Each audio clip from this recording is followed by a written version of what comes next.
คลิปเปิดภาพนะวันนี้กับพี่น้องลงมาเพลนพี่น้องลงมาจากหันจันเพลนเนาะพี่น้องเนาะแม่น้องวีลงมาทางวัดพี่น้องก็ติบเข่ากับพี่น้องไปสลายอยู่นะจากตัวใดเป็นตัวใดจะคิดจื้อบ่จื้อเนาะแม่น้องวีหมายไว้พี่น้องหมายสีแดงเมี่ยนผ้าเข่าผ้าป่าพี่น้องเลยกับทักทายสบายดีและสวัสดีเด้อเนาะทุกคนมาพอกันวันนี้ก็อยู่ทางวัดทางวากันเลยพี่น้องเลยพากันมาตกแต่งอาหารเพลนเพื่อขำยอบ้านนั้นบ้านนี้มา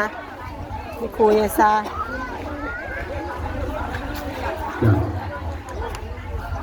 ลงมาเพลนจะก่อนพี่น้องเลยจังไปหาดินไปหาเฮ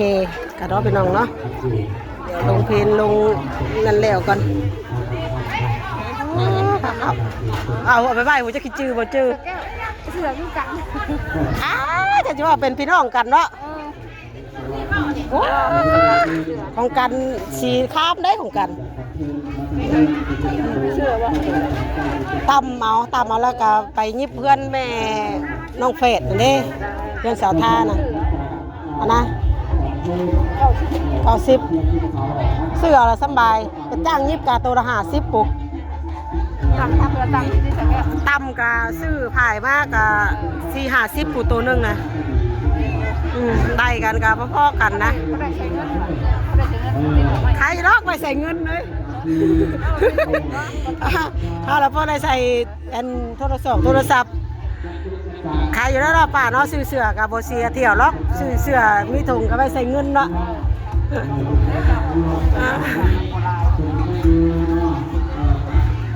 ทางคุณก็สิเป็นทั้งโรงทานเนาะพี่น้องทางสดนะคะของแจกโรงทานเฮา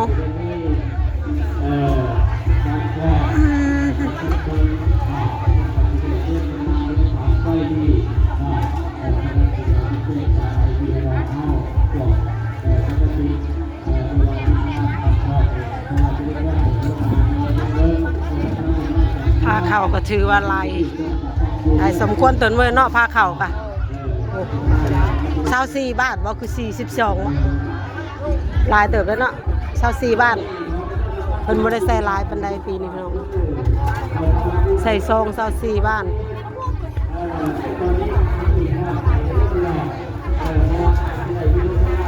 คนก็กำลังขย่อยลงมาพี่น้อง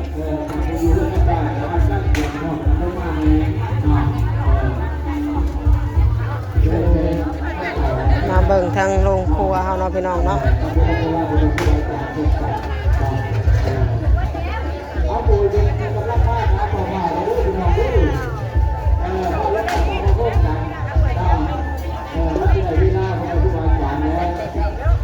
ใครมีหยังก็เอาลงมาร่วมกันเนาะพี่น้องเพื่อนละถ้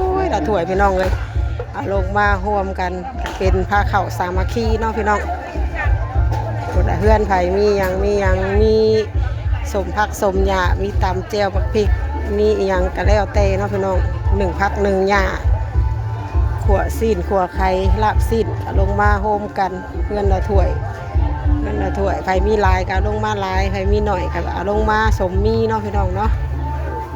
มาโฮมกันเป็นผ้าขาวสามัคคีพี่น้องเลย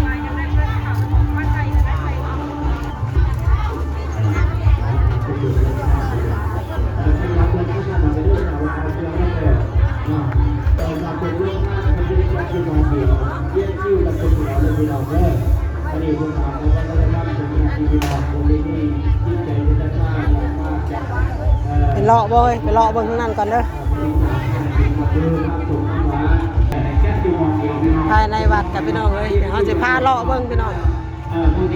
ข้างนั้นก็คือสิเป็นโรงทานน้ำในต่างๆเนาะพี่น้อง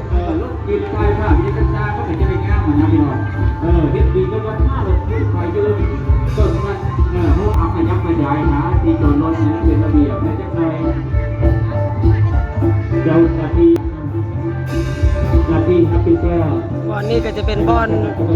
เฮโฮเทบวชบ่อนในพดน้ำยกคู่เนาะพี่น้องเตรียมไว้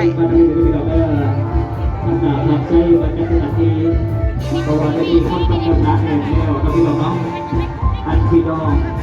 ผู้ที่ว่าเอาของบรรลุการเจ้าพระนีกาจะรับจากข้าพเจ้า ก็อยากให้ขออนุญาตและพี่น้องขอให้นักอาณาเจ้าภาพที่ให้บ้านแจ้งได้เป็นกษัตริย์เดี๋ยวเพื่อนที่ขออนุญาตให้เป็นทางเป็นเวทีทางนี้ก็จะเป็นทางนักฟ้อนพี่น้องกำลังเตรียมจะฟ้อนเนาะพี่น้องไม่ต้องยัดเข้าในคิวจูดนั้นเนาะเดซิมาโจมพาเข่าขึ้นไปนะพี่น้องแค่คนโจมมีคนโจมห่อนกำลังแดดกล้านะเว้ยพาเข่าอันยันแต่จีโรงติ๊บเข่าได้บริจือติ๊บเข่าติ๊ใช่เนาะจือได้จือเอาติ๊บเข่าเป็นมาเบิ่งทางโปรเจกต์ที่บันนี้พี่น้องเลยเพิ่นเป็นคนมาย่อเอาเมาแหลดโจมย่อพาเข่ามาจนเย้าพี่น้องเลยห่อนแห้งเลยดิกองบุญพี่น้อง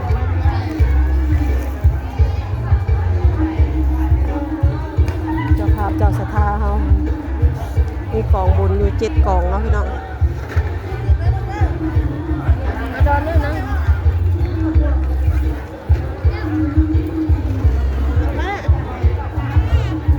โย่คนแดดโอเคเดี๋ยวนั่งลงก่อนป้าแผ่วลงไปให้ดูนั่งลงละฮอนแดดป้าจะตากแดดได้นั่งลงดูนั่งลง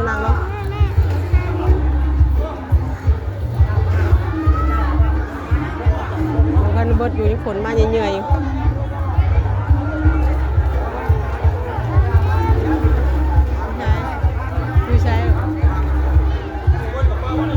เดี๋ยวมาก่อนเดี๋ยวแม่พาไป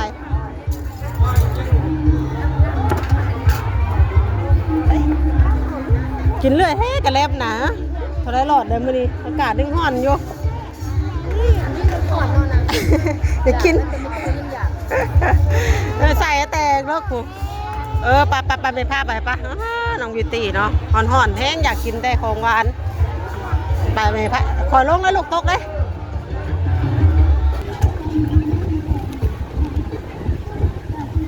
มันมีอันหาปะจ๊ะมันถือเงินลงมาซ้ำอันหามีบ่ฮะเอาหาได้น่ะเงินมี5,000นี่ดูนี่ได้เพิ่นใส่ให้ดูน่ะอย่าเอาได้ดูแม่พี่มีเงินทำนี่มันบ่พอเลยบ่พอเอาซ้ำเงินพ่อลูกล่ะ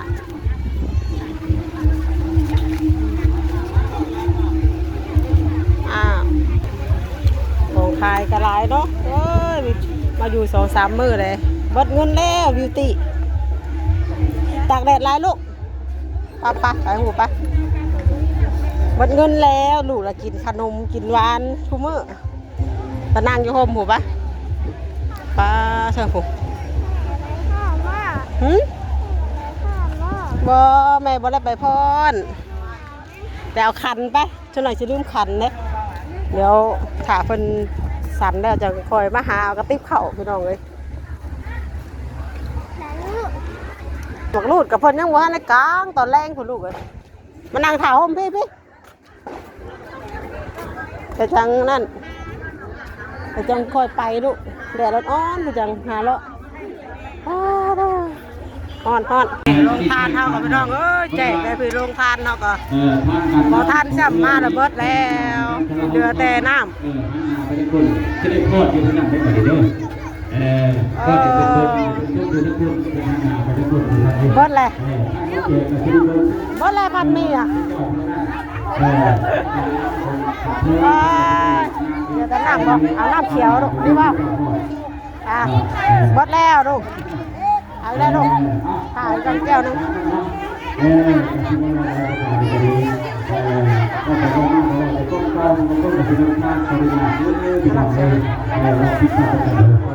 ไปนั่งห้องบ้านเลยป่ะเนาะแดดแห้งอยู่ดีข้างนั้นก็จังเป็นยังข้างนั้นมาพี่ลูกเรียกว่าญาติพี่น้องมาร่วมในงานบุญประเพณีก็คือบุญบังไฟประจำปีอย่างนี้ทางนั้นเนาะจะเป็นของพี่น้อง อันการเก็บเด้อพี่น้องเด้อเพราะว่าวันนั้นเป็นว่าเนาะในแปดรายการนี่ก็จะได้อดเอาพี่น้องเพราะว่าวินเนอร์เป็นยังไงเฮาตั้งกองบุญเนาะใส่บอลตั้งพามใส่เฮาเพื่อให้การนำผักหลักกันเพิ่งการสูงของเมืองจะได้มารวมเป็นของแม่น้องเซอร์พี่น้องเลยทางนี้ยังล่ะของมันครบในเฮานี่แหละพี่น้องเนาะขายกระปุ้นแต่ในการนี้จะเอาในการละ10 นาทีเนาะกระบอกดดอกพี่น้องเนาะขายรับขายดีขนาดสมิธได้แปลงรายการแล้วเขาก็จะได้เขาสู่พิธีทางการศาสนาหรือว่าให้พดให้บวชต่อไปเนาะแต่กันจังว่าอินไซเดอร์ทั้งอนุกรรมการเขา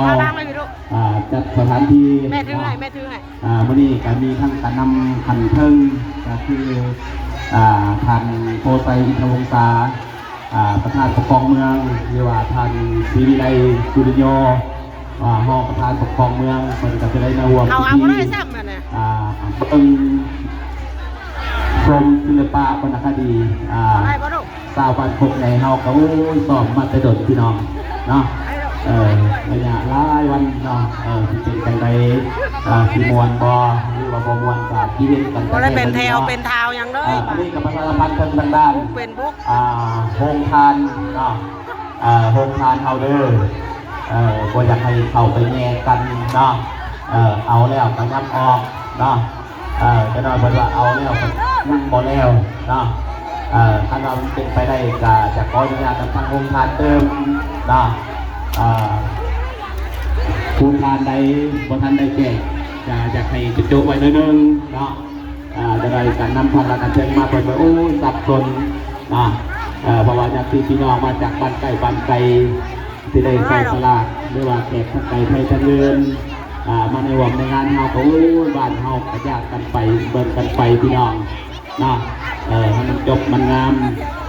แต่เรียกห้องเชิงบรรดาพี่ป้านาสาวหรือว่าชาวบ้านกกในเฮาจะให้ครอบเพียงเลี้ยงนากันแจกข้าวปุ้นข้าวเถิงคอยดินคอยมวนเนาะมันนี่มวนเมื่อพอแรงก็ได้ชมละครลำเนาะจะเป็นลำเรื่องเนาะแต่ว่าข้าพเจ้าจะประชาสัมพันธ์เพลงบรรดาไอ้น้องป้องกันเฮาเด้ออยู่มงใดเปใดจัดเบิ่งให้มันเรียบเนาะรถนั่งพานะส่วนทางฟอนเนาะก็เตรียมฟอนฟอนอยู่ไปน้องไปทางไปเนาะยกเว้นแต่ว่าผู้กำลังอันเปิดที่เข้ามาเห็นหน้าที่เท่านี้แหละพี่น้องเนาะแต่ยกเว้นเนาะชาวบ้านเป็นดาวนุ่มใต้สกัดหรือว่าชาวบ้านเอารถจักรเข้ามาเรือไม่กล้าทราบใครเนาะอยู่ทางเบื้องพอแจกเขาเรือพกเพื่อพุ่นเนาะนำออกหน่อยนึงเนาะจะหน่อยทางไอ้น้องป้องกันอะไรก็บ่อยากไปถ้าได้คลายแล้วก็บ่อยากออกนะก็บ่ได้เลยพี่น้องเพื่อให้มันสำเร็จหน้าที่ทางด้านศาสนาแล้วตัวแรกจะคอยคลายพี่น้องเนาะอันนี้เขาเห็นใจเย็นๆเลยเนาะคอยเห็นคอยไปเนาะนักง่ายใส่เบอร์พอดีเลยทางไอ้น้องป้องกันเฮาแต่ละจุแต่ละมองเนาะก็จะให้เบิ้งเนาะพอบอกก็บอกมาแล้วเนาะพี่ปานาสาวผู้ที่มาร่วมในงานหรือว่ามาขาดทายในงานประเพณีหรือว่าบุญบังไฟบ้านกบไงเนาะอันนี้ก็พยายามทำเพลงบรรดาบังไฟเนาะบังไฟนี่ก็ถือว่าจะได้ให้จูดแต่ทีนี้ในอนุกรรมการจดเนาะหรือว่าอนุกรรมการเอามาก็จะให้จูดบอกว่าจูดเนาะลงทานแทบแตกพี่น้องแบบนี้จูดบังไฟนี่ก็เลิกเนาะระยะบางไฟกับคนดูเนาะขนมเศร้านี่กระทั่งห้องในบ้านพวกในเพิ่นจะได้ประชาสัมพันธ์ไปแล้วว่าบางไฟนี่ให้จุดระยะห่างคนกับประมาณ30 เมตรเนาะหรือว่าในการชมในการเบิ้งบนบางไฟเนาะบ่อยากให้ใกล้เจ้าภาพเจ้าสภาภายในบ้านโป่งเขาดีแหละเนาะอยากส่วนน้ำกันซึ่งเอาผ้าเข่า ลงมาเด้อพี่น้องเด้ออันนี้ทางพี่น้องไงเพิ่นแจ้งกันสั้นเนาะอนุกรรมการเป็นเผ่าเป็นแก่ชาวบ้านเฮานี่แหละอยากให้ความเพียรนี่นะ มีติได้มาได้ขนมจีนแซ่บบ่ลูกแซ่บไปขอน้ำมันป้างามไปหน่อย พี่น้องเนาะหรือว่าตาม เป็ดกินบ่ได้บ่ลูก ก็จำเป็นก็ดี เป็ดแห้งบ่ลูกบ่ แต่ว่าข้าพเจ้าจะ ไปนั่งอยู่ถูกปะ ปีป้านาตา ไปนั่งอยู่บ่อนเอาผ้าเข่าบ่อนเอาผ้าเข่าไปถ่าเบิ่งติ๊บเข่าติ๊บน้ำเนาะ มาจากบ้านไกลบ้านไกลเนาะ คนกระลายพี่น้องเอ้ยวันนี้ก็แม่นป้อนนี่ทางนี้กับพ่อทางนี้พี่น้องเอ้ย ระเบียบเพียบห้อย ไปพี่ลูกไปนั่งอยู่ห้องหมู่ปะไปหาบ่อนนั่งกินปะ ระเบียบเพียบห้อยยังเนาะคาถาว่าพวกเขามารวมในงานกับพร้อมกันทำบุญ ไปถ่าเอาติ๊บเข่าติ๊บน้ำก่อนบัดนี้พี่น้องเอ้ย ให้มีความ เพิ่นสั่นแล้วเด้อเนาะพี่น้องเนาะพี่น้องเอ้ยคลิปนี้ก็ประมาณซ้ำนี้เด้อเนาะพี่น้องเนาะแม่น้องวีก็สิจบคลิปไว้ซ้ำนี้ก่อนพี่น้องเอ้ยเดี๋ยวติดตามกันคลิปต่อไปเนาะพี่น้องเนาะว่าเป็นอะไรกับคลิปนี้ก็ไปแล้วพี่น้องเอ้ยขอกล่าวคำว่าสบายดีเบิ่งผู้ทุกคน